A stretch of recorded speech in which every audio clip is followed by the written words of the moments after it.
प्रमोद तिवारी जी, जीत की शुभकामनाएं, लेकिन फिर भी मन में जो ख्वाहिशें थी वो पूरी हुई नहीं। अब आपको ये फैसला लेना पड़ा है कि बैठेंगे गठबंधन में। देखिए, गठबंधन जो बना था वो है, और ये जो कुछ हो रहा है जनता की इच्छा के खिलाफ हो रहा है। जनता ने मोदी जी को नकार दिया। मोदी जी ने जो प्रचार किया था वो एनडीए के परफॉर्मेंस से नहीं किया था, भाजपा के परफॉर्मेंस से। मोदी मोदी मोदी थे, और उस मोदी को जनता ने रिजेक्ट कर दिया। फिर भी मोदी जी अपने आप को जबरदस्ती चेहरा बनने का प्रयास कर रहे हैं। ये चलने वाला नहीं है। जनता से जो आदमी निकाल दिया गया हो, अस्वीकार कर दिया गया हो, जनता ने जिसे रिजेक्ट कर दिया गया हो, वो अपने को जब थोपता है तो परिणाम हमेशा अच्छे नहीं होते। सरकार तो बनी गई है। कौन सी सरकार बनी?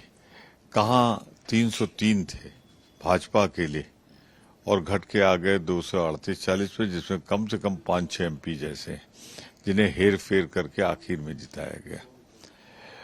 तो ये जनता की रिजेक्टेड सरकार है। भाजपा उतनी रिजेक्ट नहीं हुई, एनडीए उतनी रिजेक्ट नहीं हुई जितनी मोदी जी स्वयं हुए, और उसके बाद भी वो चेहरा बनना चाहते हैं।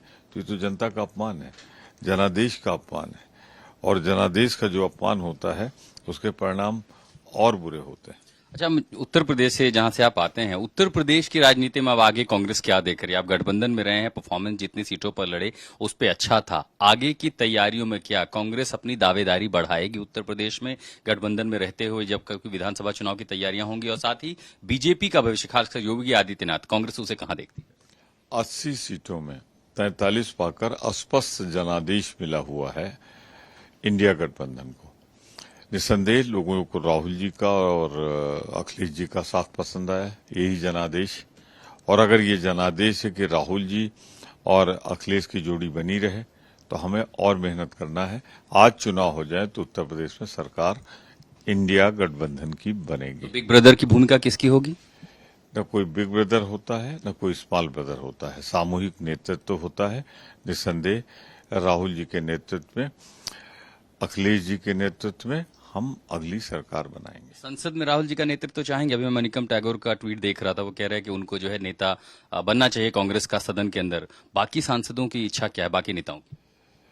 जन जन की इच्छा, कार्यकर्ता की, जन जन की, सांसदों की इच्छा, जन जन भारतवासी के मतदाताओं की इच्छा। आज राहुल गांधी एक महानायक के रूप में इस चुनावी संग्राम में उभर कर सामने आए हैं। उनका अनुभव भी अब हो गया, 5-6 बार वो एमपी हो चुके, और जिस तरह उनके अंदर एक नई प्रहार की क्षमता देखी चुनाव में लोगों ने, जिस तरह संसदीय अनुभव उनका देखा, भाषण कला देखी, मैं समझता हूं नेता विरोधी दल के रूप में सबसे उपयुक्त अगर कोई उम्मीदवार है तो वो राहुल गांधी जी होंगे लोकसभा में।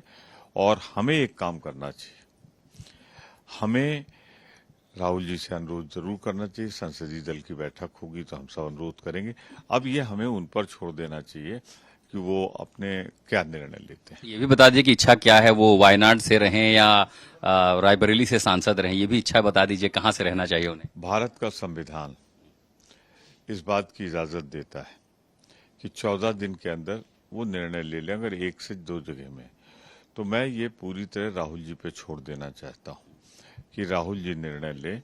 उत्तर प्रदेश के होने के नाते मेरी तो यही इच्छा रहेगी कि हमारे प्रतिनिधि रहे। मेरा एक आखिरी सवाल, उत्तर प्रदेश में एक और घटना आज तक ने रिपोर्ट की है। आपने गारंटी कार्ड वो ठकाठक कहा था। कल कुछ महिलाएं दरअसल कांग्रेस मुख्यालय पे पहुंच गई हैं और कागज लेकर के कि 1 लाख रुपया मिलेगा। सपने तो आपने दिखा लिए, वो महिलाएं वहां पहुंच गई, संभवतः आज भी कुछ पहुंच जाएंगी।